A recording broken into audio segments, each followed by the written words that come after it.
I share what I'm listening to and my thoughts on music and the business daily for free at helloyassine.com. What's poppin', y'all? Kendrick Lamar wins 5 Grammys, one for every single nomination that he got this year. And I talked about this back in, I don't even know if it was summer or early fall. It was before the Grammy nominations came out. And I said, this song is going to last so much longer than anyone could have ever imagined, because if it got nominated, it would bring a lot of anticipation to the night of the Grammys. And then if it won, it would blow it out of proportion again. And then the Super Bowl is the following weekend or the following Sunday. So in this scenario, not only did it get nominated, not only did it win, it won 5 times.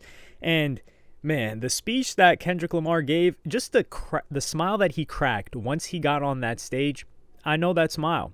That is a hater's smile. He's cheesing with pure hate. Like, man, I really got this off of, not only is a Grammy Award a great win for me, but I got it off of stepping and destroying and humiliating the person I hate most that everybody loved.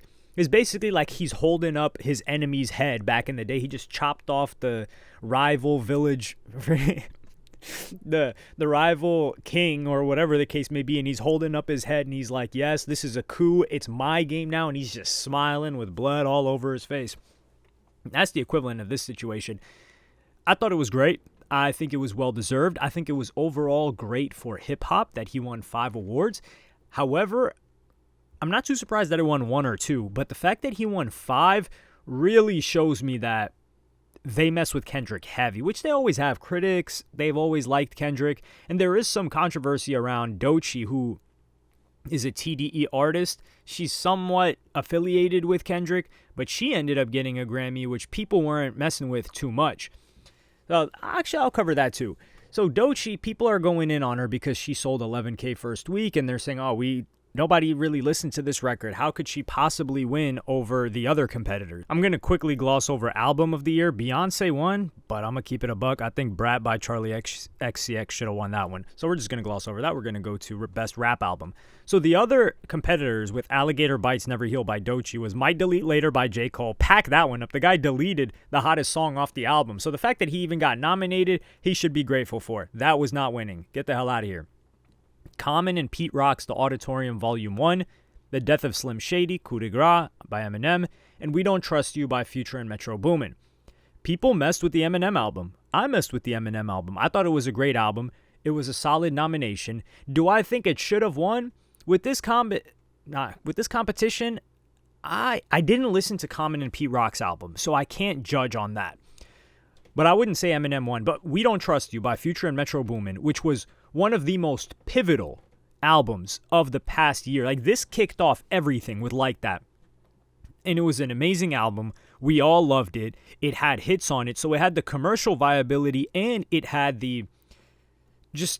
everyone just messed with the song. It had culture behind it. It had sales. It had the quality of the music. It had superstar producer and major rapper all together, and the features that it had. Kendrick, it launched Kendrick. So if Kendrick wins for Not Like Us multiple times, then what started Not Like Us even happening should win as well. But Alligator Bites Never Heal? I've never even heard somebody talk about this album.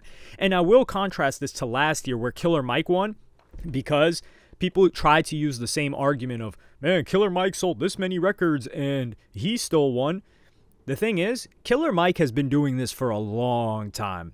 We've seen Killer Mike's catalog. He's progressively gotten better. He's kept putting out music. So he's an established artist. So the fact that he finally gets a nod at the Grammys, respect, it's earned. Doechii just came out the block yesterday, and she's already winning. Think about it. She's nominated for Best New Artist, Doechii.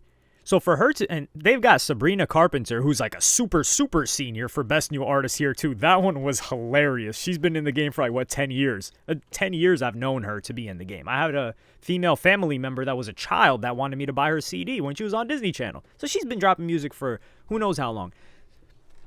So for a debut artist to be nominated for Best Album, or Best Rap Album in this case, and for them to win, it has to be such a strong cultural and commercial impact that everybody knows what's going on. Everybody's talking about the album. Everybody loves the album, or there's at least some controversy about it. And that just didn't happen with Doechii. So yeah, they just passed her this one. And there was an interview clip that was between Sway and Eminem where he talks about voting on the Grammys. I'm going to play that clip right now. I'll just play the audio.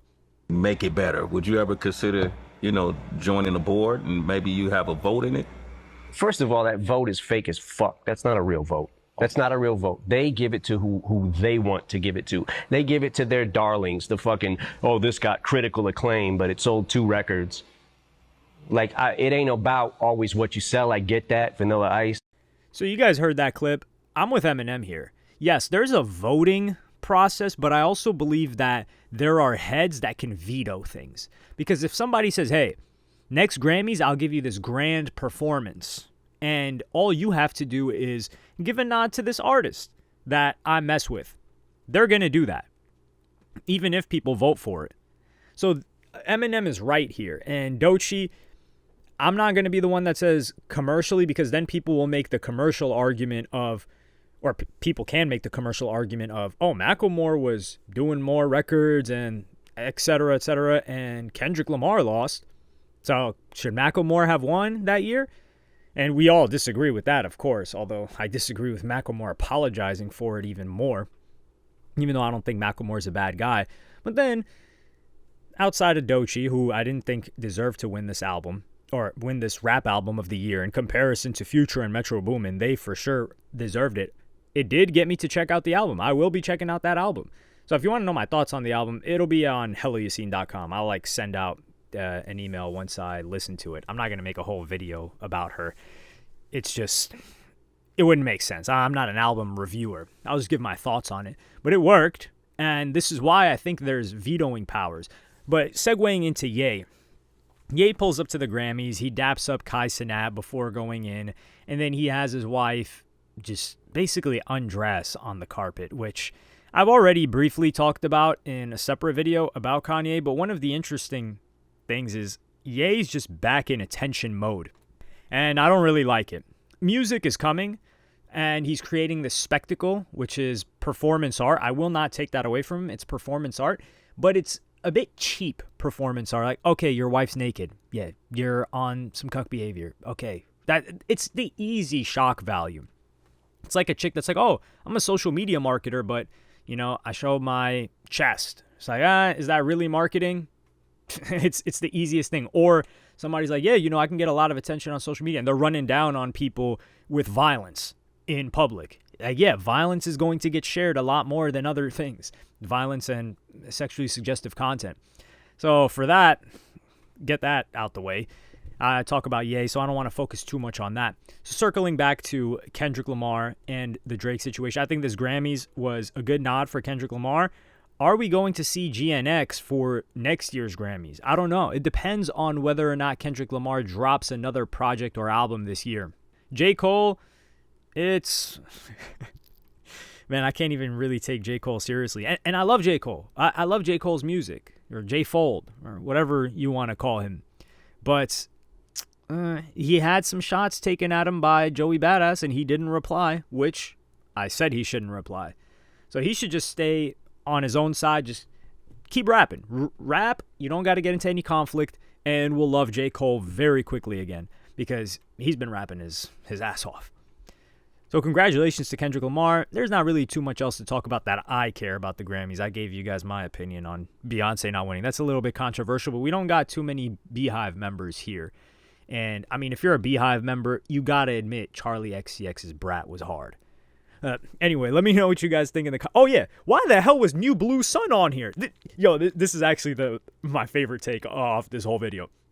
That was Andre 3000's piano album. Not piano. Flute album that people were pretending that they should like because Andre 3000 is a legend. This is where I start to think, who the hell is on this voting committee? Because, dog, this is nominated for Album of the Year? A flute album by Andre 3000. This is just an example of this name made this, so we're getting nominated. So this should have never been nominated at all. There needs to be more uproar about this. Let me know what you guys think in the comments. Like, subscribe, and hit the notification bell if you enjoyed. Go to helloyassine.com. Go there. And thank you for watching. Peace.